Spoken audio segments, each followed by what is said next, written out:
El pasajero cero, la verdadera razón por la que nunca debes dormirte en el último vagón de la línea 1. Todos hemos sentido esa pesadez en los párpados al volver a casa, después de una jornada miserable. El traqueteo del vagón se convierte en una canción de cuna hipnótica. Te dices a ti mismo: solo cerraré los ojos 2 estaciones. Pero el metro es un monstruo de metal que respira bajo la tierra de la Ciudad de México y a veces devora a quienes se descuidan. Mi nombre es Mateo y esto ocurrió un martes de noviembre. Tomé la línea 1, la más antigua, la que guarda más secretos entre sus muros de concreto rancio. El vagón iba casi vacío. Me senté en el último asiento del último vagón, donde el frío de los túneles se cuela por las rendijas. El reloj de mi teléfono marcaba las 11:45 de la noche. Tenía los audífonos puestos, pero la vibración del tren me arrastró al sueño. Un sueño denso, sin imágenes. De pronto, desperté de golpe. El frío ya no era soportable. Podía ver el vaho de mi respiración flotando en el aire. Miré mi teléfono. La pantalla parpadeaba de forma errática, mostrando números distorsionados antes de apagarse por completo. Las luces blancas y fluorescentes del vagón se habían extinguido. En su lugar, el interior estaba teñido por un resplandor exterior enfermizo, un color ámbar, espeso como la miel vieja. Entraba por las ventanas. El tren se había detenido. Entonces, las puertas se abrieron con un quejido mecánico. Nadie bajó. Nadie subió en mi vagón. Me asomé por la ventana. La estación exterior era arquitectónicamente idéntica a las paradas más viejas de la línea, pero algo estaba profundamente mal. Las paredes de losetas blancas estaban cubiertas por una capa de hollín negro que formaba patrones geométricos perturbadores, casi como si el humo hubiera intentado dibujar rostros.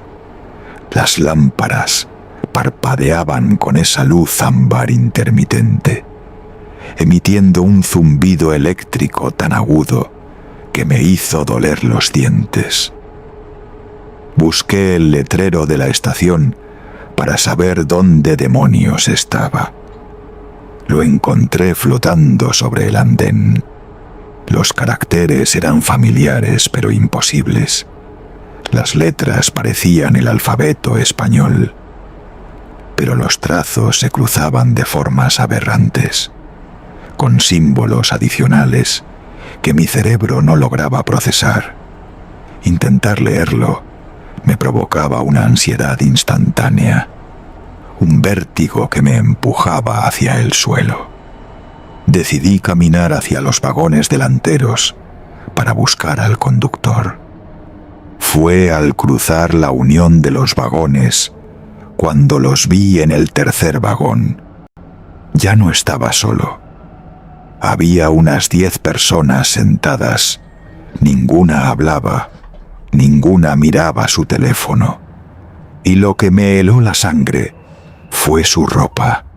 A mi izquierda, un hombre vestía un traje oscuro, rígido, de cuello alto y un sombrero de copa gastado, un estilo propio de la época porfiriana, de principios del siglo XX. Sus manos, pálidas y arrugadas, sostenían un periódico amarillento, cuyas letras se retorcían en la página, 2 asientos más allá. Una mujer con un peinado elevado y un vestido de hombreras chillonas de los años 80 Miraba fijamente hacia el suelo. Ninguno se movía, ni siquiera parecían respirar. Pero lo peor eran sus ojos. Cuando me acerqué, todos levantaron la cabeza al mismo tiempo. Tenían la mirada completamente perdida. No estaban ciegos. Sus pupilas estaban dilatadas al máximo, reflejando la luz ámbar de la estación. Pero miraban a través de mí, como si contemplaran un abismo infinito que se abría justo detrás de mis hombros. Disculpen, ¿qué estación es esta? Mi voz sonó extraña, ahogada, como si el aire fuera demasiado denso para transportar el sonido. Nadie respondió. El hombre del traje porfiriano simplemente pasó la página de su periódico rígido. El crujido del papel sonó como huesos rompiéndose.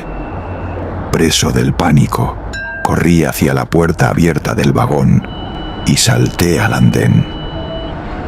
Tengo que salir de aquí. Subiré a la superficie y tomaré un taxi, pensé.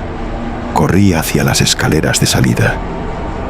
Al subir los peldaños de piedra gastada, el olor a ozono y a hierro quemado se volvió insoportable. Llegué al vestíbulo superior, donde deberían estar las taquillas y los torniquetes. No había salida donde debían estar las escaleras hacia la calle.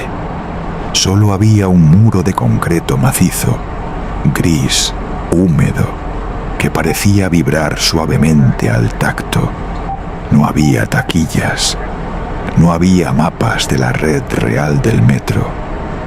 En su lugar, colgado de la pared, había un plano gigantesco de las líneas del metro. Pero era una red infinita, un laberinto concéntrico de líneas negras que se hundían hacia el centro del mapa, donde solo se leía unas palabras inteligibles en letras rojas: bucle de evacuación cero.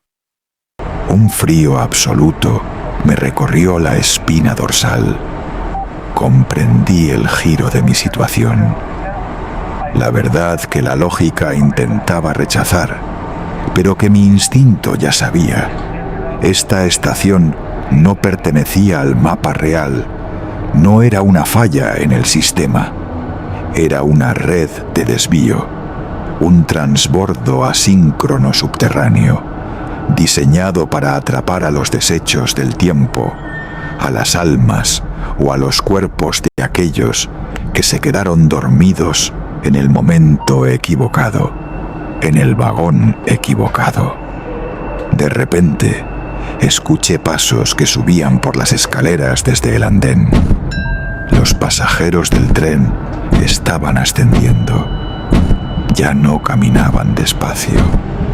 Sus movimientos eran extraños, mecánicos, como marionetas con los hilos rotos. La mujer de los años 80 lideraba el grupo. Su mandíbula se había desencajado ligeramente y de su boca brotaba un hilo de líquido negro. Sus ojos desorbitados ahora sí estaban fijos en mí. «Un pasajero nuevo», susurró una voz sensual que no venía de ella, sino que resonó directamente dentro de mi cabeza, multiplicada por docenas de voces muertas. El tren no avanza si el último vagón no está lleno. Entonces, sin más tiempo para analizar mis movimientos, corrí, no hacia ellos, sino de vuelta al andén por el lado opuesto, esquivando las columnas de concreto. Mi única opción era el túnel, el oscuro, húmedo y eterno túnel por donde el tren había llegado. Salté a las vías, el balasto, Las piedras negras bajo las vías crujían bajo mis tenis. El olor allí dentro era una mezcla de antigüedad y descomposición. Detrás de mí, la luz ámbar de la estación proyectaba mi silueta de forma grotesca contra las paredes del túnel. Miré hacia atrás un segundo. Ellos estaban en el borde del andén. No saltaron a las vías. Simplemente se quedaron allí, de pie, observándome correr hacia la oscuridad. Sus rostros, iluminados por los destellos parpadeantes, mostraban una extraña lástima. Sabían algo que yo no. Caminé o corrí. Perdí la noción del tiempo, por lo que parecieron horas. El túnel no tenía fin. No había rejillas de ventilación que conectaran con la superficie. No había nichos de seguridad en las paredes. Solo cables de alta tensión gruesos que parecían venas negras palpitando con una energía enferma.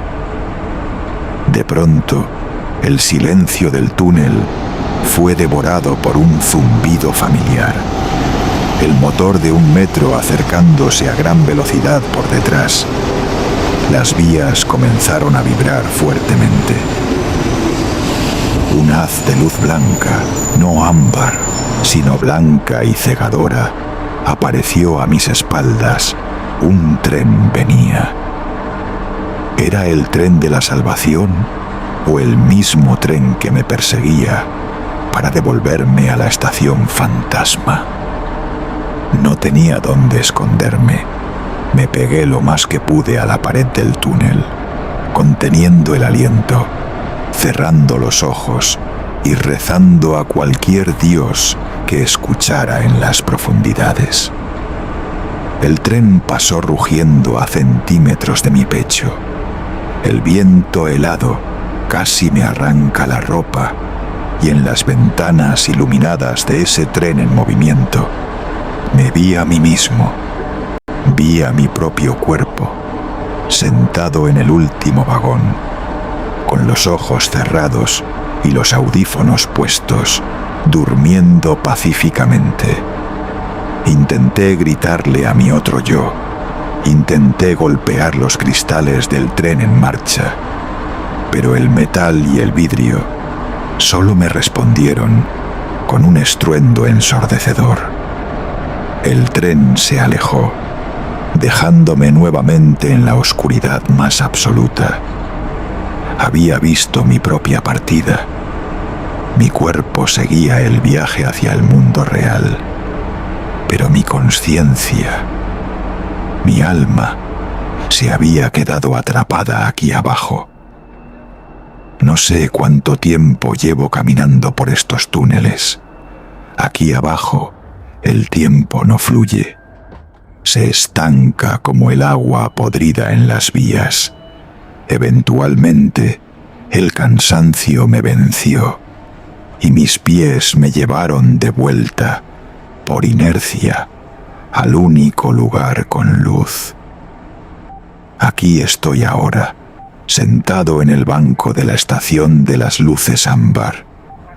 Ya no tengo miedo. El pánico se desgasta.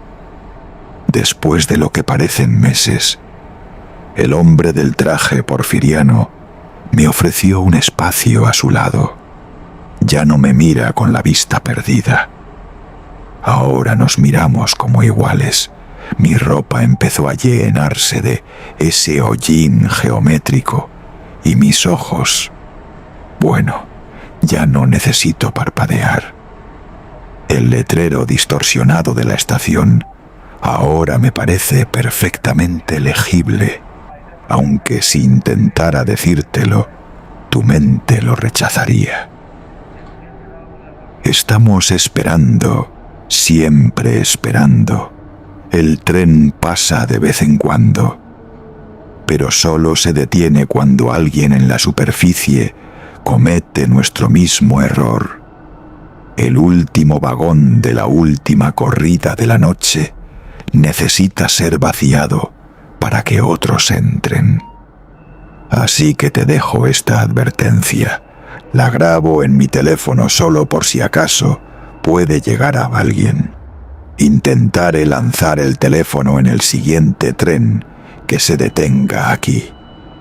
A ti que escuchas esto tarde en la noche, tal vez en tus audífonos, mientras viajas en el transporte público, si vas en el metro a altas horas y sientes que el sueño te vence, lucha, clávate las uñas en las palmas de las manos, muérdete la lengua hasta que sangre.